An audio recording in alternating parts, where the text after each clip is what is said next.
In Central City, a mysterious man known as the Freezing Alchemist is loose and scrawling strange transmutation circles in hidden areas. At Central Command, Führer King Bradley takes advantage of Colonel Roy Mustang's recent visit to the capital and places him in charge of tracking the fugitive down, at the same time suggesting that the Colonel make use of yet another temporary resident, the young Fullmetal Alchemist Edward Elric. Lamenting his new orders and the fact that their trip to Riol has been delayed, the teenage Edward and his brother Alphonse, a young man clad entirely in steel armor, prepare to go into action. Military police attempt to cordon the Freezing Alchemist in the dark alleyways of Central, but he displays his unique powers by using alchemy to freeze, boil, and shape water in his surroundings, killing several of his pursuers in the act. However, he is drawn into a trap when Edward arrives and displays his own impressive abilities, performing alchemy without a circle and resisting Freezing's boiling alchemy with the use of his automail right arm. But as he is brought into custody, Freezing uncovers his final ace and uses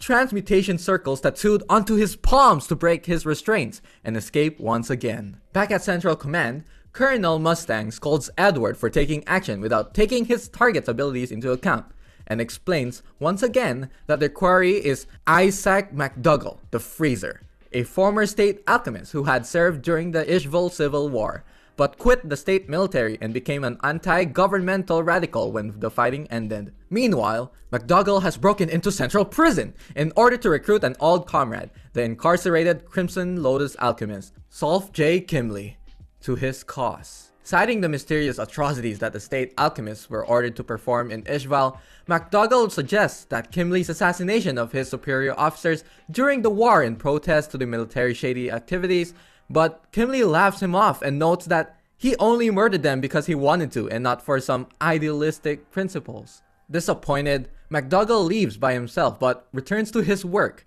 drawing more of his unique transmutation circles around the city and remarking that his actions will be King Bradley's undoing.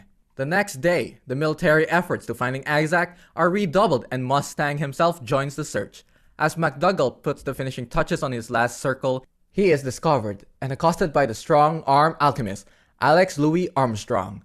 Their battle draws the attention of Ed and Al, who rush over to back up Major Armstrong, but Isaac escapes again. He is discovered by Colonel Mustang, who he identifies as the Flame Alchemist, but escapes capture by using his abilities to transmute water to counter Roy's flame alchemy. He heads to one of his many transmutation circles, only to be met by the Elric brothers, who have deduced his location by noticing a pattern in his movements. But before they can engage him once more, the Freezing Alchemist puts his plan into effect, and with an odd new display of alchemical power, causes each of his transmutation circles around the city to react simultaneously, erupting in gigantic, growing mountains of ice. Meanwhile, hidden from all sight, mysterious being takes sudden and silent notice of the strange new energy's activation. As Ed and Al deduce that McDougall could only perform such remarkable new feats with the aid of the legendary Philosopher's Stone, the Freezer demands to know whether Fullmetal truly understands what Central Command is plotting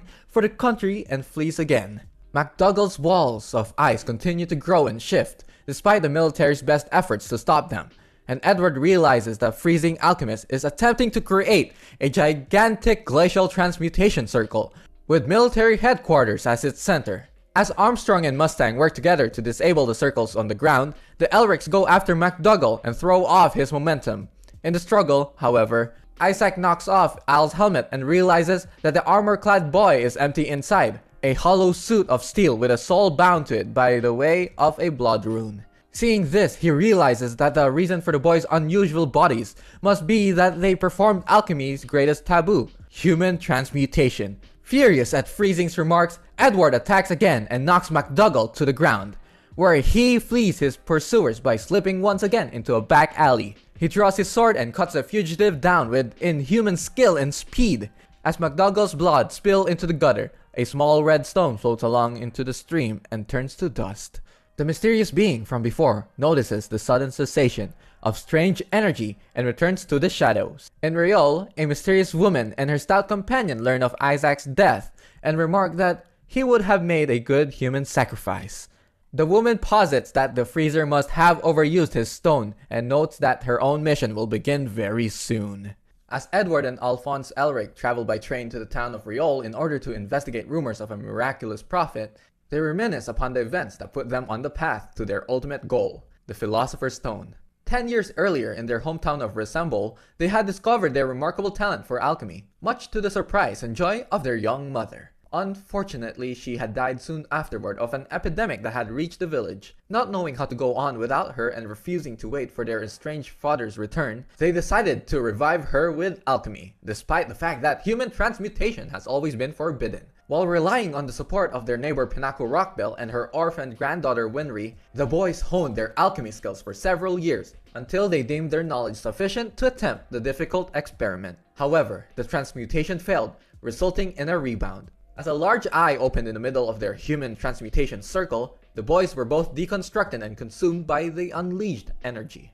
Edward found himself transported to a strange, white void, furnished only with a large stone gate and populated by a mysterious, white, shadowy figure referring to itself as Truth, God, All One, and as Edward himself. Taunted by this strange being, Edward was forced into the gate, where inconceivable amounts of information about alchemy and the world were painfully inserted directly into his mind, as his body began to deconstruct completely. Upon emerging from the gate, however, he had gained a somewhat deeper understanding of alchemy's capabilities and limits, but was then informed that in order to gain more, he would need to pay even more than he already had. As Edward struggled to understand what the truth had meant by this, he realized that his left leg was being stripped from his body, deconstructing and reconstructing as a part of the mysterious truth. Forced back into reality, Edward exsanguinated in agony from his severed limb and realized that Alphonse had not returned at all. His entire body had been taken into the void.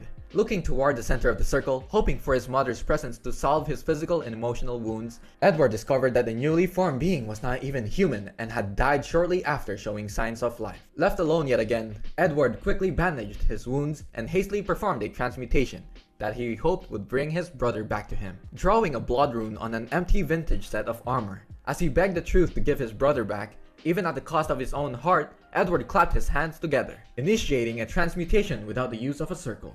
In the present at Central Command, as Colonel Roy Mustang prepares to head back to his jurisdiction in East City, he is met by Lieutenant Colonel Maze Hughes, who gives him the final report on the Isaac McDougall incident. A report which notes the freezing alchemist's abilities as involving alchemy, a mysterious art from the eastern nation of Xing. On Mustang's way out, Maze asks Roy why he made Edward a state alchemist when he knew that a position in the military would inevitably lead him down a dark and hellish road. But as Roy remarks to himself that those boys have already been through hell, he reminisces on the events that led him to the boy who would be known as the Fullmetal Alchemist. 4 years earlier, Lieutenant Colonel Mustang had arrived in Resemble with 2nd Lieutenant Riza Hawkeye to scout out some potential recruits for the State Alchemist program, and discovered the horrific, blood-stained remains of what was unmistakably a human transmutation circle in the Elric home. Furious, he had set out to find the culprit and found a young Edward Elric, crippled from the loss of his leg and maimed from the loss of his right arm, in the home of their neighbor.